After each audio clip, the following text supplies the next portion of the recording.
নমস্কার, কেমন আছো সবাই? আশা করছি সবাই ভালো আছো। তো চলে এসেছি আজকে একটি নতুন রেসিপি নিয়ে। আজকে আমি রান্না করব দই রুই। তো এখানে আমি রুই মাছগুলোকে প্রথমে লবণ হলুদ দিয়ে একটু ভেজে নেব, হালকা করে, বেশি কড়া করে ভাজবো না। তো এখানে আমি প্রায় 500 মতো রুই মাছ নিয়েছি, তোমরা তোমাদের পরিমাণ মতন নেবে। তো এখানে দেখো, প্রথমে আমি রুই মাছগুলো ভেজে নিচ্ছি। তোমরা চাইলে এটা সর্ষের তেলেও করতে পারো, আমি সাদা তেলেই করেছি। তো রুই মাছগুলো এইভাবে হালকা করে ভেজে নিতে হবে প্রথমে, আর তারপর ওতে কী কী মশলা দিই সেগুলো তো তোমাদের একে একে দেখাবোই। তো আমার ভিডিওগুলো কেমন লাগছে তোমরা অবশ্যই আমাকে কমেন্টসে জানিও। আর দই রুই তোমাদের কার কার ফেভারিট এই রেসিপিটা দেখতে দেখতে তারাও একটা কমেন্ট করে দিও। তো প্রথমে একবার মাছ ভেজে নিয়েছি, তারপরের যেই মাছগুলো ছিল সেইগুলোও ভেজে নিয়েছি। আর এই দই রুইয়ে না, এই পেটি পিসগুলো বা এই আমি যেই পিসগুলো নিয়েছি এই মাছগুলো দিয়েই বেশি টেস্ট হয়। তো যাই হোক, তোমরা তোমাদের অনুযায়ী নিও। তারপরে আমার মাছ ভাজা হয়ে গেলেই তেলে ফোড়ন দিয়ে দেব গোটা গরম মশলা। গোটা গরম মশলার শুধু দারচিনি আর এলাচটা। তারপরে এখানে আমি ছোট ছোট 3টে মিডিয়াম সাইজের পেঁয়াজ বেটে নিয়েছি, ভালো করে কুচিয়ে দিইনি, মিক্সিতেই বেটে নিয়েছি। তো পেঁয়াজটা এখানে নিয়ে নিলাম। আর তারপরে দেখো আদা রসুন কাঁচা লঙ্কা, সেটাও ভালো করে মিক্সিতে পেস্ট করে পেঁয়াজটা বেশ লাল লাল করে ভাজা হয়ে গেলে দিয়ে দিলাম আদা রসুন কাঁচা লঙ্কাটা। এইবারেই দেবো একটা আসল সিক্রেট মশলা, যেটা দিলে এর টেস্টটা হয়ে যাবে পুরো বিয়েবাড়ির মতন। এটা কি তোমরা দেখতে পাচ্ছ? এটা তো তোমরা সবাই চেনো, এটা হচ্ছে মৌরি। তো এখানে আমি নিয়ে নিলাম 1 চামচ মৌরি আর পোস্ত। আর তার মধ্যে তো এই মশলাটা কষতে থাকছি, এর থেকে ভালো করে তেল বেরোনোর পরেই ওই মশলাটা দিতে হবে।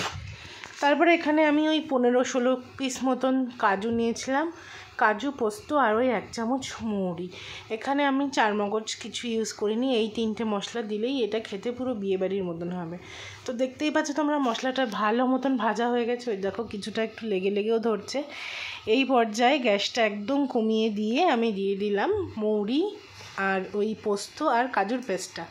এবার এটা দিয়েও ভালো করে কষাতে থাকবো। এই পর্যায়ে দিয়ে দেবো একটু জিরের গুঁড়ো, আর তোমরা চাইলে ধনের গুঁড়োও দিতে পারো। তো আমার কাছে ধনের গুঁড়োটা ছিল না বলে আমি ধনের গুঁড়োটা স্কিপ করেছি। তো এইবার এই সমস্ত মশলা দিয়ে গ্যাসটা কিন্তু দেখো আমার কমানোই আছে। সরি, ধনের গুঁড়ো একটু দিয়েছিলাম, আমার খেয়াল ছিল না। ভিডিওটা আমি যেহেতু পরে এডিট করছি তাই।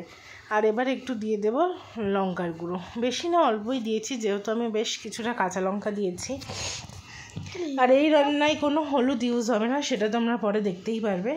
তারপর এবার হচ্ছে দই রুইয়ের মেন ইনগ্রিডিয়েন্টস দই। তো এবার আমি আমার ওই 500 গ্রাম মাছের জন্য পরিমাণ মতন দই নিয়ে নিচ্ছি। এটাও একটু আমি মিক্সিতে ঘুরিয়ে নেব। মিক্সিতে ঘুরিয়ে নিলে দইটা ফাটার সম্ভাবনা কম থাকে, ফাটা বলতে দইটা কেটে যাওয়ার সম্ভাবনা কম থাকে। তো যাই হোক, এবার আমি দইটা দিয়েও বেশ গ্যাসটা কমিয়ে ভালো করে কষে নেব। তারপরে তোমরা দেখতেই পারবে যে তেলটা কি সুন্দর ছেড়েছে। আর তারপর তেলটা বেশ ভালো মতন উঠে গেলেই, এই রান্নায় কিন্তু অবশ্যই তোমরা গরম জল ইউজ করো। তো দেখো বেশ মশলাটা কষে এই পর্যায়ে একটু আমি দিয়ে দিলাম এবার চিনি। দইয়ের টকটা ব্যালেন্স করার জন্য এখানে কিন্তু আমাদের একটু চিনিও প্রয়োজন। তো পরিমাণ মতোই তোমরা সমস্ত কিছু দিও। তো দেখছো কি সুন্দর তেলটা ছেড়ে দিয়েছে, মানে মশলাটাও একদম পারফেক্ট কষা হয়েছে। আর আমি কিন্তু পাশের ওভেনে বসিয়েছিলাম গরম জল, কেন কি এই রান্নায় অবশ্যই গরম জল দিও। সমস্ত রান্নাতেই গরম জল দেওয়া উচিত মানে ভালো হয় আর কি। তো এই দেখো, এই পর্যায়ে আমি দিয়ে দিলাম ঝোল, যেটুকু প্রয়োজন সেইটুকু।